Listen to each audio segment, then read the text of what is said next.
Why did my husband reject me? What did I do wrongly? Where did I miss it? Where did I miss it? It is the question we have to answer today. Because I married my husband about 10 years ago. We didn't have anything.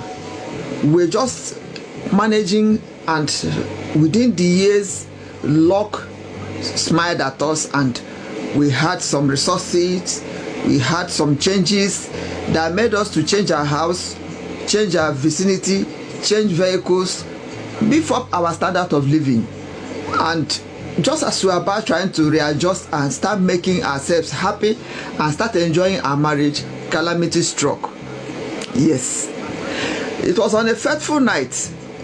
I just came back from my business. My husband also came back from his own business. We were just trying to relax for the day. And because I came back late from work, I went to take my bath. After taking my bath, I used my perfume powder on my body and came to sleep.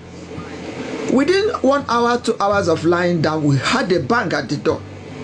These bad guys made their ways into their house, into our house. We were panicking. My husband didn't know what to do, and I didn't know what to do. We were panicking, begging them to just take whatever thing they wanted to take. Take whatever thing, they just pay us. We handed over everything we had, handed over our land documents, handed over our bank documents, take everything you feel like taking, but don't harm us, don't touch any of us. These robbers, we watched them, there were 4 in number. We watched them pick out the things they needed, search my bags, search our luggages, took all the electrical, took our phones, took all the electronic gadgets they felt like taking. And when they finished, they asked us of all the cash we had in the house. We emptied everything onto them, and they saw that there was nothing again left. They took everything.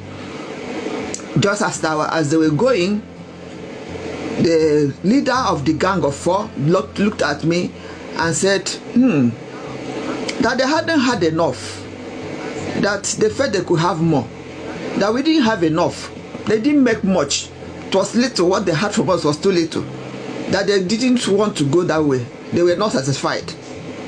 And my husband started begging.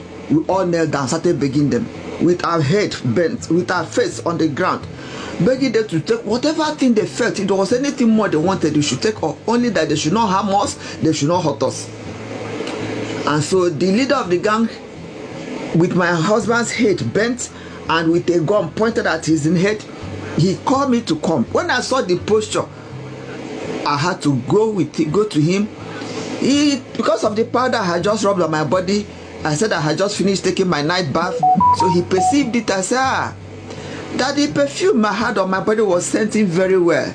It was scenting very fine. Hey, he now started touching me. My husband, where he was, started begging him, please don't touch my wife, please don't touch her. And I was begging him. He hit my husband, said he should keep quiet, whether he wanted to be wasted. My husband pleaded with him. I pleaded. I gave him everything I felt I could give. Gave him my ring. Of course, I already collected one of the rings. The other one I had, I gave it to him. Please don't just touch me. What he did was to tell my husband that he didn't have enough. My husband didn't have enough in the house. He hadn't made enough. Their gang, it was bad business for them that night, and that they had too little from us. And so they were not going to go empty-handed. They were going to continue. And how were they going to continue? Just ask me how they were going to continue. I had to pay the ultimate price. That was what happened to me. I begged them, pleaded with them. These guys took their turns on me. Yes, one after the other, 4 of them. I felt like myself. I felt like buying myself. I felt like the ground should open and swallow me up. I felt dirty. I felt nauseated. I felt dirty within myself. I cried. I wept. I almost took my own life. The mere thought of those dirty people touching me, not to talk of having their ways, was too much for me to bear. I didn't know what to do.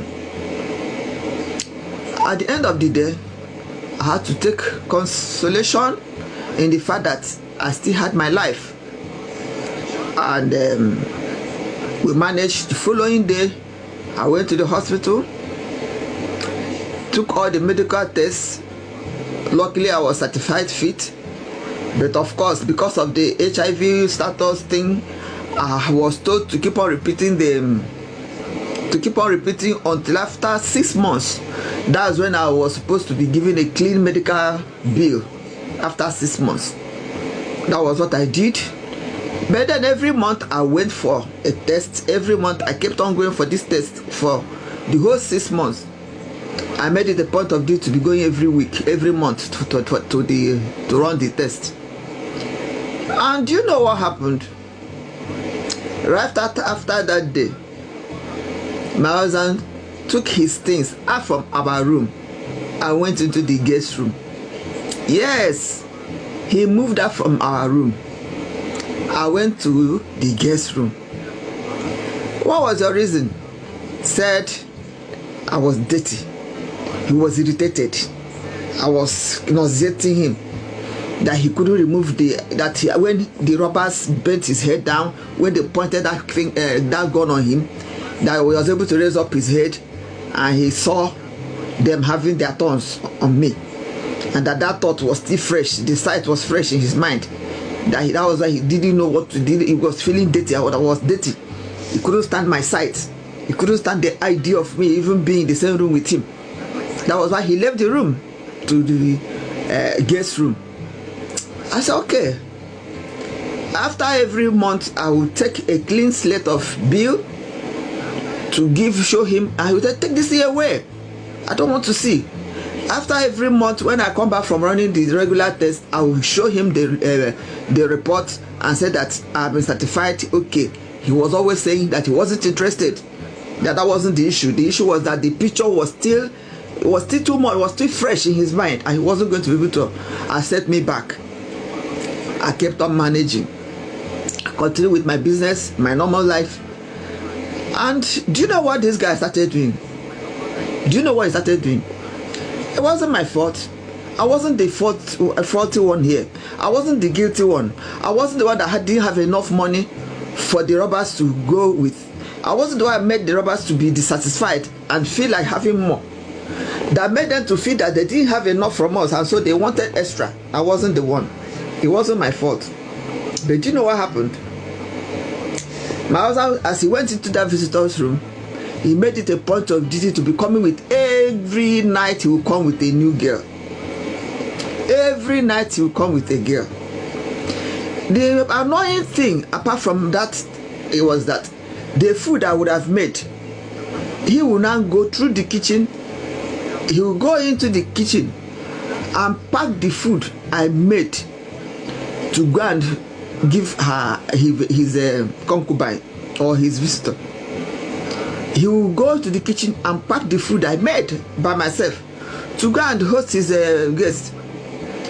And this kept on repeating, and I kept on bearing it. My mind was like, let it be up to 6 months before I know what I can tell him, because I'm supposed to wait for 6 months before I'll be certified clean from HIV status. So that was what happened. After 6 months, I went and I was certified okay. I brought the medical report and showed my husband again. He still insisted that he didn't want to have anything to do with me, that I should not show him again, that I should not bother him, that he wasn't going to.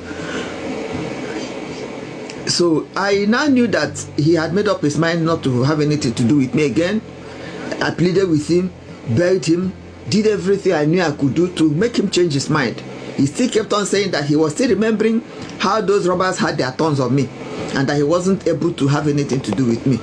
Okay, you weren't able to have anything to do with me. But the idea of you bringing every night, bring a girl to sleep with a girl, and then coming to the food I would have made, you take my own food, the food I made, to go and serve your visitor, my fellow woman.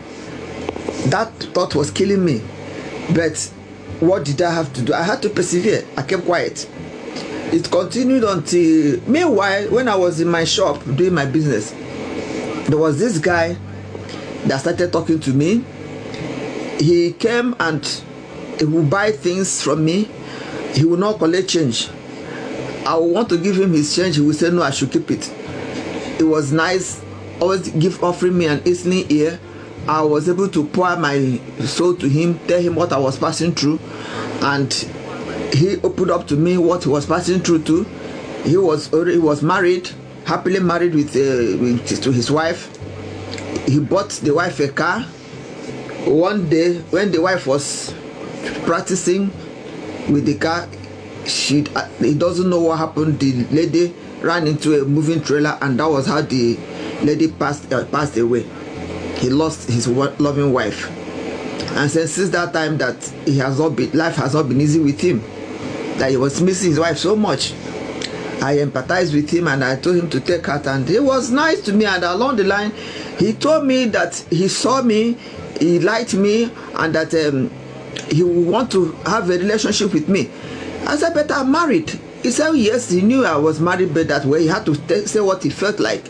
That I also knew I was having issues with my husband, and that he was just proposing to me that he has been monitoring me, seeing that I'm a decent woman, seeing that I'm hardworking and I'm an honest person, and that he would like to settle down with a kind of a lady like me.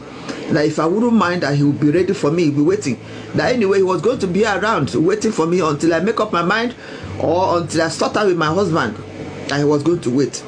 He kept on being nice, kept on being good to me, and offering some helps here and there, giving me listening ear, empathizing with me. And as time went on, during the time for us to go home for Christmas, meanwhile, these things that I was passing through, I never told any of my family members. They didn't know what I was passing through, and I didn't tell them. So, but during Christmas, when we went home for Christmas, I didn't go to my husband's village.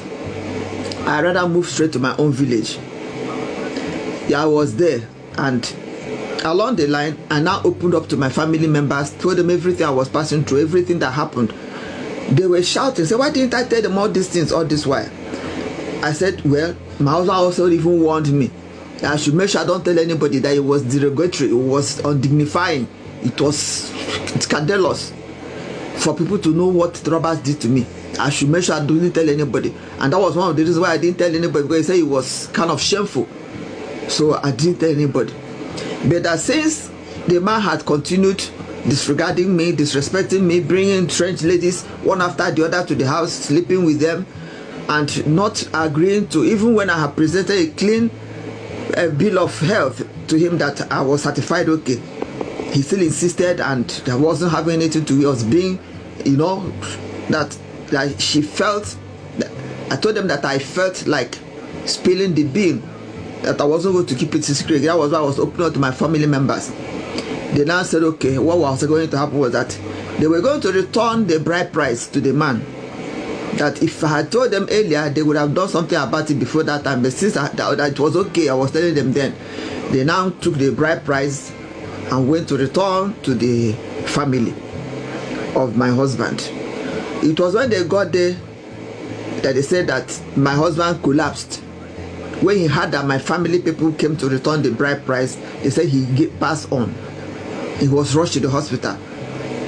By the time he came around, they said he started begging that he didn't want to divorce me, that I should please forgive him, I should come back to him, that he didn't know what he was doing, I should come back to him, and that everything was okay, that he was going to make. So I was telling them that even if I go back to my husband, I have been certified fit. I was one that was by robbers. I've done my medical test. I found out that I'm okay. I don't have any problem with my health. But my husband that has been bringing strange women one after the other, every night he'll bring one woman, every night he'll bring a different woman from the previous one, that he too needed to do a test. I want to see his own medical report before I will even have anything to do with him. But then what of this man that has been nice to me, that is proposing to me, asking me to marry him, that was there, that offered me a shoulder to cry on, that offered me some listening ears, that empathized with me all this while? What about him that he said he's ready, he's waiting for me to make up my mind to come to him? That is why I brought this message now. What do I do? Do I go back to that my husband that I told you already what he did to me? Robbers came to the house, gang raped me. He said I was dirty. He didn't touch me again. He didn't empathize with me. Instead of that, he was bringing one woman after the other to the house to sleep with every night. He didn't touch me, said I was dirty. And when I decided to move on, since I was dirty, he now came to say I should forgive him, I should come back to him, that he didn't know what he was doing, it was a mistake. Do I still go back to that my husband, or do I now go to this man that is proposing to me, this new man? That is why I need your advice, please. If you are there, can I hear your advice? What do you advise me to do? What do I do at this point? Do I go back to my husband that has treated me this badly for a thing that I didn't cause, or do I go to this new man that has proposed to marry me and that has been patiently waiting for me? That is what I brought today. Please do it by leaving the message or the advice at the comment section, so that I will know exactly what to do. Meanwhile, this was a story that was brought to our platform by a lady, and we already had advised her, but the advice we gave her, she said that she will still need an advice from a broader public. So I brought it here to the family, so that when you see this video and when you listen to this message, you will be able to drop your own advice at the comment section, because she will be there to listen to, she'll be there to take counsel, she'll be there to read whatever comment or whatever advice you are going to give her. So do well by dropping your own advice, so that she'll be able to take a proper. She said I should not tell anybody what I already had advised her. She wants to find out whether what I have advised her will tally with what the public will advise her on, so that she'll be able to take an informed decision. So this is Sketchy Vibe Matchmaking and Love Relationship platform. We'll come to find connection, come to find relationship, come to find connection, come to find soulmates, and come to learn how to make a relationship to become sweet, enjoyable, vibrant, and lasting. Anytime we are live, it's time for matchmaking. So if you are there and you want a partner, you can jump up to the screen, tell us your name, your age, your location, your blog, regional type, what to do for a living, and describe the kind of a partner you want. Yes, and tell us the age range of the partner you want. He or she may be there at the comment section waiting for you, or you can drop all the information at the comment section. Anytime if your partner comes along and sees the comments, he or she will connect with you through us. So far so good. This is Sketchy Vibe Matchmaking and Love Relationship platform. As I said, if you have any message, if you have anything to say, if you have any contribution, if you have any advice, please drop it there at the comment section, because that lady is there waiting for your counsel. Yes, please do it by liking this video, share it for other people to get to know, for people to get informed, and for them to give your sister, your sister, your auntie, your friend a proper advice that will help her to move forward in her life. Thank you.